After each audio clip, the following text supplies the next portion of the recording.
pocket, and what will you find?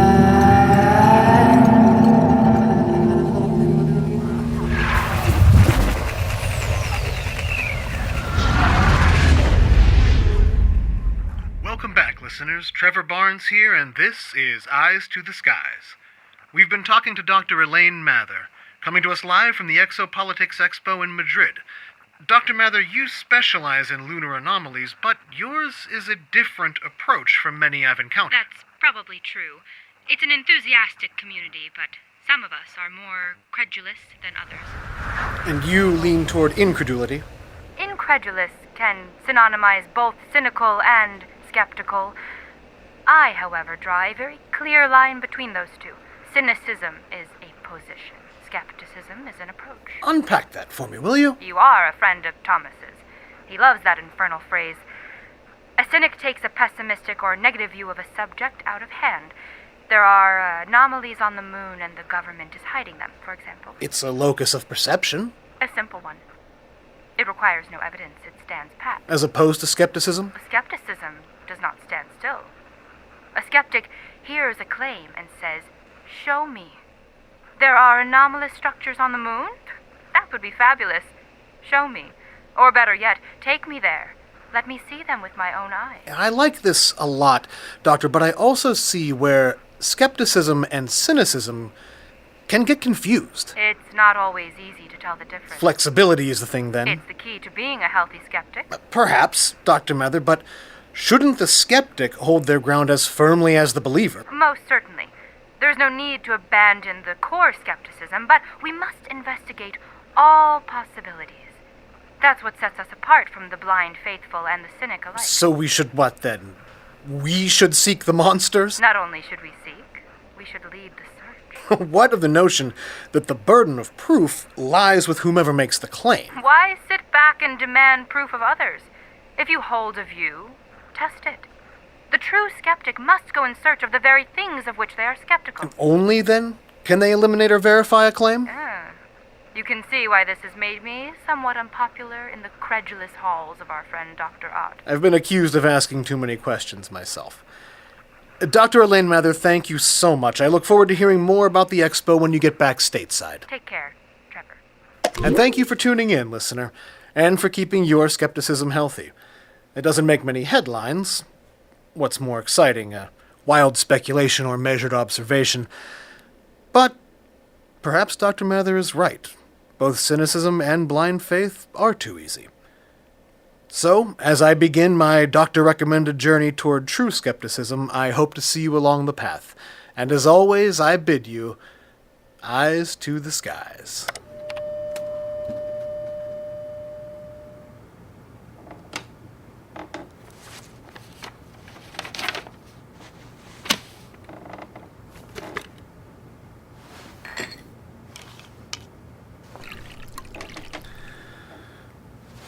One for the cynic, one for the faithful, and one for the son of a bitch on the tightrope between.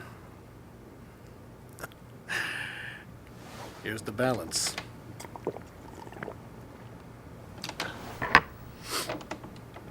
I gotta get out of here.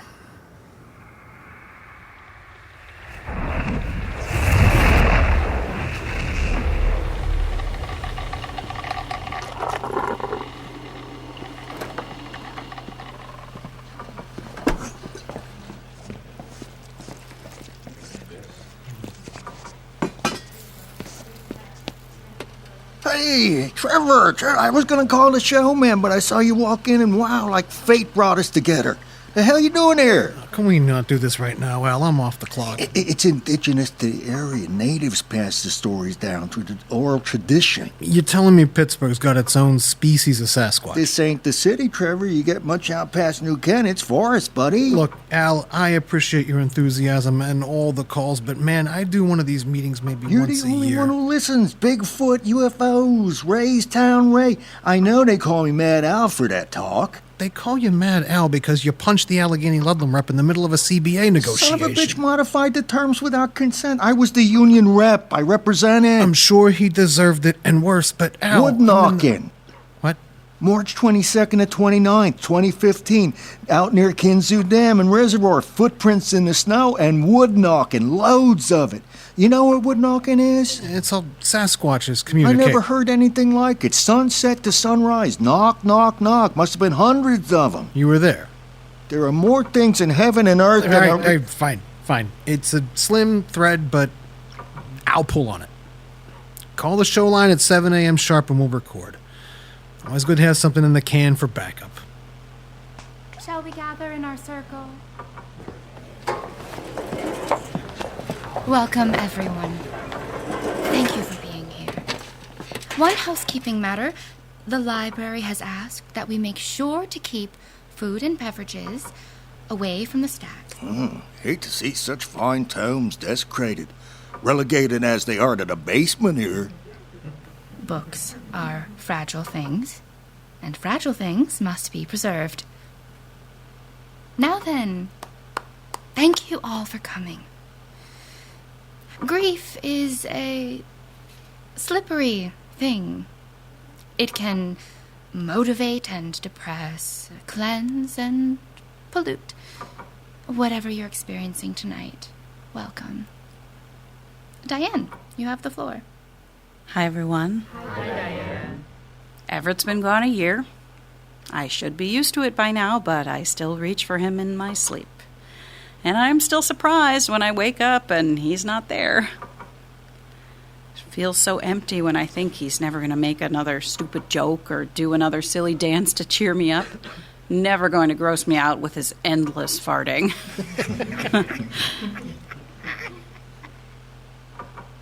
The weirdest part is that my heart sometimes feels so full. And I laugh a little and hear his footsteps and I even smell. Never mind. But it's not real. Then it's like all that love fills my heart so full and it's got nowhere to go, so it just leaks out my eyes. But No. I was gonna say I'm okay. I am not okay. But I am on the path, taking it one step at a time. I think that's it for tonight. One step at a time is all we can do. Thank you, Diane. Who else would like to share? Al? I better not. I get the impression I'm a little too chatty tonight. If that is how you feel. Well, I see 2 new faces. I know it's hard to be in a new group, but you are welcome to talk. Can I smoke in here? I don't think the books would appreciate it. Right. First-time jitters. I'm actually more of a listener. Listening can have a therapeutic effect. If there's someone worth listening to. Of course. It is never easy to accept the loss of a loved one. But in sharing fellowship and stories, we are not so alone.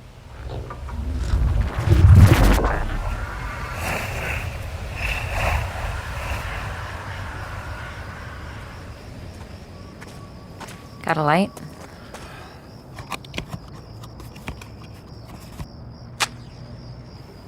Thanks. Got a smoke? Of course. First time? Here, yeah. I needed a change of scenery. That makes 2 of us. Not much of a talker either, huh? Depends. You met anyone worth listening to yet? I thought I did.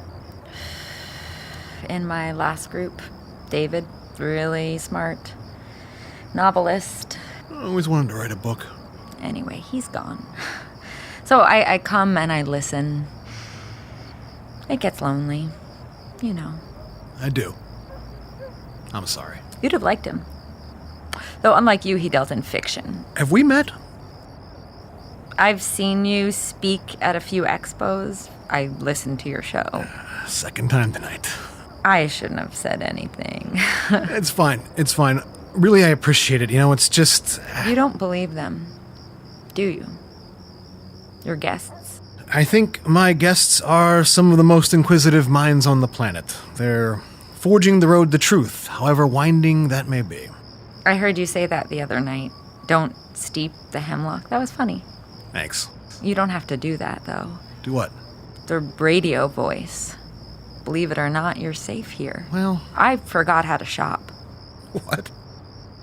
I forgot how to shop. What do you mean? After my first patient passed, I went to the store and just froze. The light, the smells, the people, it was all just too much. I went home and I got drunk instead. It seems reasonable. You think you're ready? The reading, the schooling, the training. But you're not. The first time. Hell, every time, you're really not ready. What do you do? Hospice nurse. Pediatric.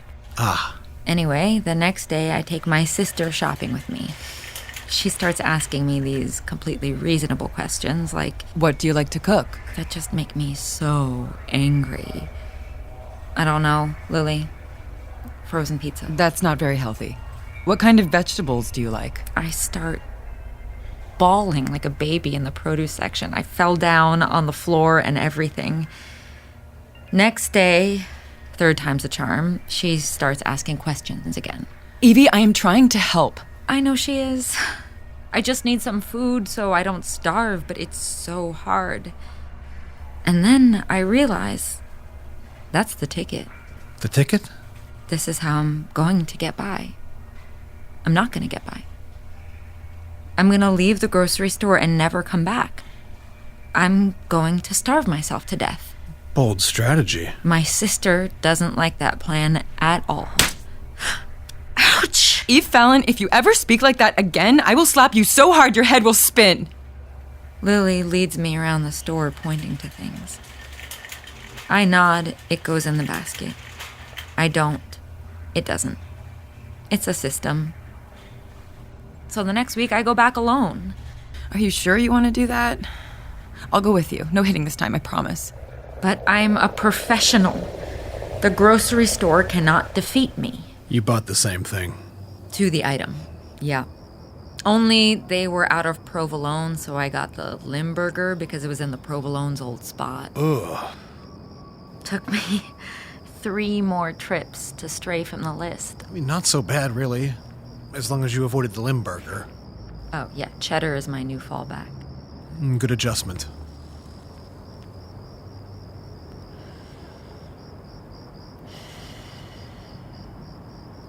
Thank you. It's nice to hear something real for once. It was bound to happen eventually. Once I met one. One worth listening to. It was your story. I've been listening to you for a long time, Trevor. So, do you believe your guests? I think my guests are good people. That's not what I asked. They're searching for something. I give them a venue to discuss their findings. Very noble.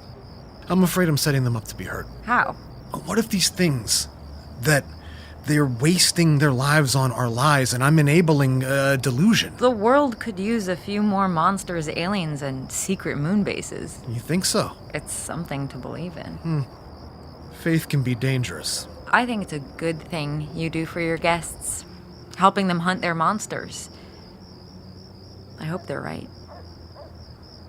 All of them. What about Chuck from Natrona, who thinks Cthulhu will rise from R'lyeh on New Year's Eve and usher in an era of darkness? Okay, I hope most of them are right. Yeah, I suppose I do too. What monster are you hunting? Another time, maybe. I know of a livelier place, if you're interested. I have an early morning. I'm prepping next week's show. No spoilers, please. It's been a pleasure, Eve. All mine. Here's my card, in case you want to talk again. Careful. I might make you hunt a monster. Eyes to the skies, huh? Good night, Trevor.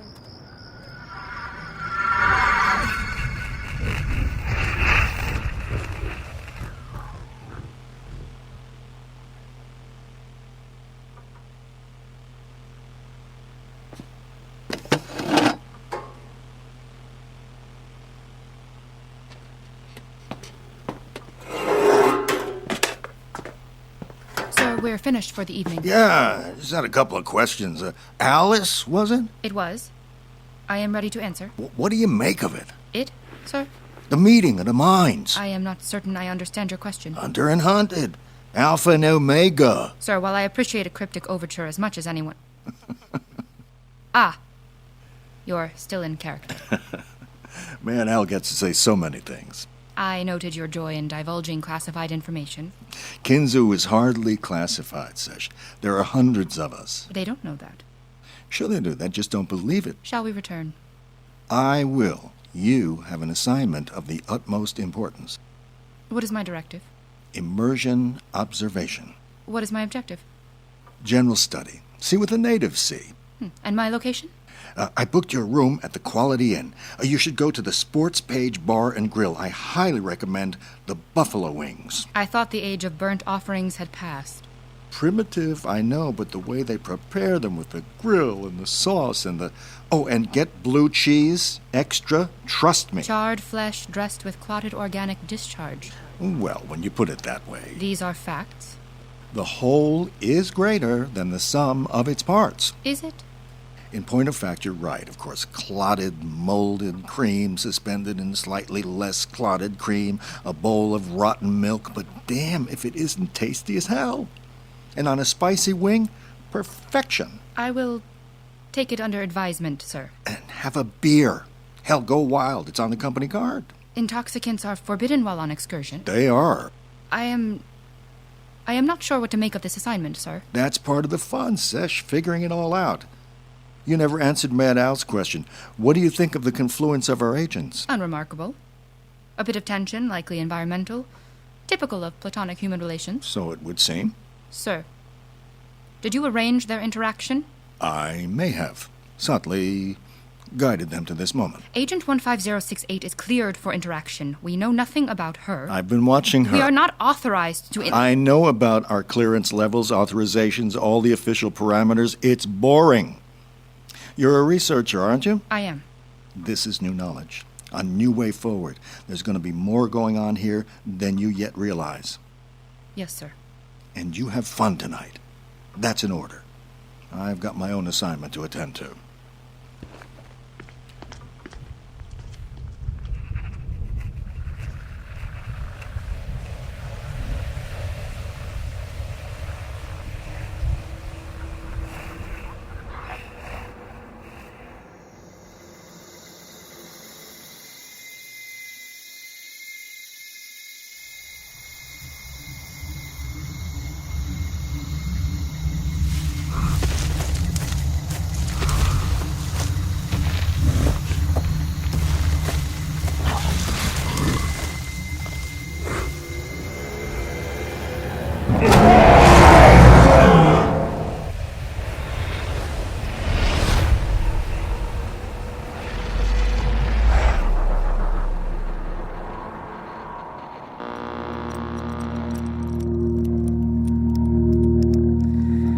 Reach into my back pocket, and what will you find?